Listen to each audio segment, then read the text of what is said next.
How are you right now? I'm good. Happiest I've ever been, honestly, and parang very optimistic about the future. Yes, you have Black Rider, right? Yes. Kamusta naman being part of that show? Like, masaya ako sa exposure na binigay nito sa akin. Tapos sobrang every time I'm on set, super alaga, and parang I get along with the cast very well. And I'm really happy with how it's doing. It's quite successful. So yeah, I'm really happy to be part of it. How does it feel working with Ruru and the other cast?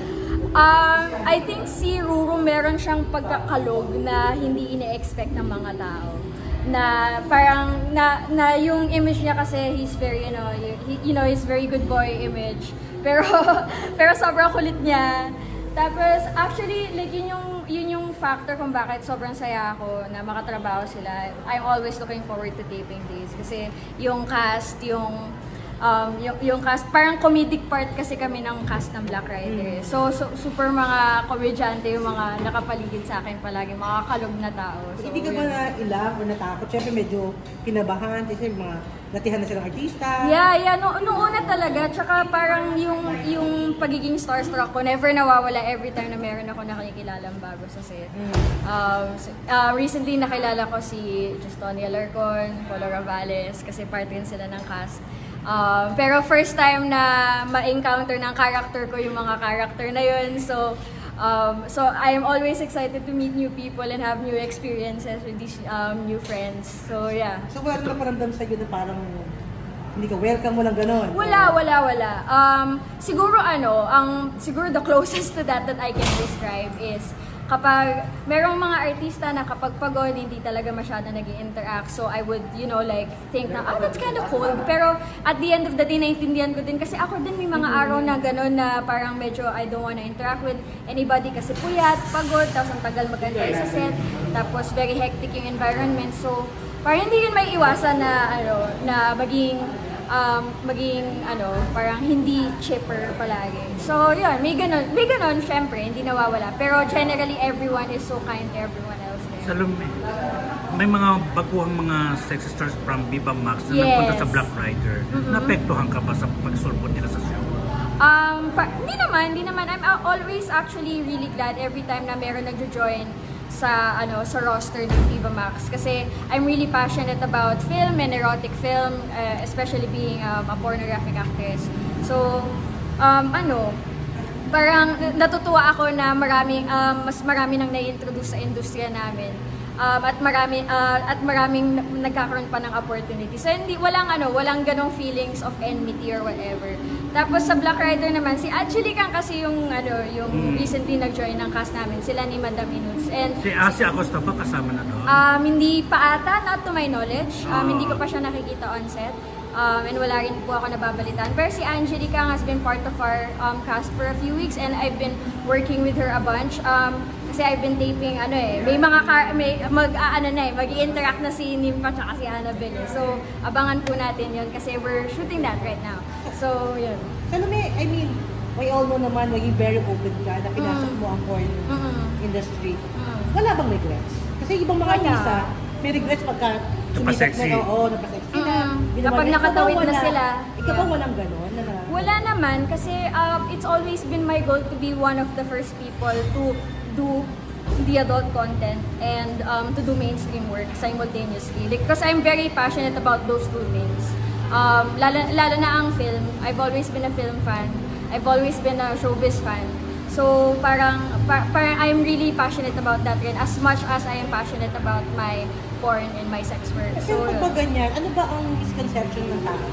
Kapag sinabing porn, like actress or actor o yung mundong yan? I think parang like with all kinds of sex work, meron pong stigmatization kaming na-experience. Meaning na parang people think na we don't deserve dignity, respect because of our work, because we do sex work, because pinapakita namin yung mga katawan namin. That's the biggest misconception, I think. So, dapat baguhin ng mga tao yun. Kasi I believe that sex work is work, and I know that with myself, with the way that I love myself, I know I deserve respect. So, parang I will always challenge people who disagree with that. Pero how do you handle yung sinusasupport ka, no? Yung mga tao na ang baba ng tingin sa porn? May ganun kasi. Meron. Binasus ka, Marami. And palagi merong nagtatangka na i-cross yung boundaries ko. Kasi people have this idea of not celebrities, even just public figures. Yung public figures, yung pagtingin nila parang public property na din. Na parang feel nila like pwede nila akong akbay-akbayan nang hindi nagpapaalam. Lagi may ganong mga marami ako na-experience na gano'n at hindi ko na maiwas. Lalo na sa mga club po. So, medyo mahirap din. Parang mahirap maging matatag kasi palagi ko na na-experience yung gano'n. Paano mo hinahandle? Paano ko po hinahandle? As much as possible, ayoko po sana mag-cause ng gulo. Pero sometimes it really distresses me. So I hope that is very understandable. Kasi, mabigat siya eh. Like, it's emotionally laborious. So, parang I find strength within myself and trusting myself that na kaya kong mahalin yung sarili ko at kaya kong dalhin yung sarili ko in a respectable way. Do you have a boyfriend right now? No. No. Nagkaroon ka na ng boyfriend? Yes. Kailan boyfriend ka? One. Question. Being a porn star, alam mo yung place sa'yo ng buhay mo. Wala ka bang fear na baka mamaya yung manliligaw sa'yo, magiging karelasyon mo? Hindi ka seryosohin or hindi ka tanggapin ng I'm not looking for a relationship, so I wouldn't agree to that in the first place. Paano ba? I wouldn't be in a relationship with anyone. I'd rather be single, lalo na kung hindi nila tanggap ang trabaho ko. I'd rather be single than be in a relationship with someone who would force me to change my job. Kasi mas mahal ko ang trabaho ko over anyone. Question, may nakita ko sa Facebook na parang nakakulab mo na director. Natuloy na ba yung shoot mo? Sinong director po? Yung may picture. Ito po kasi.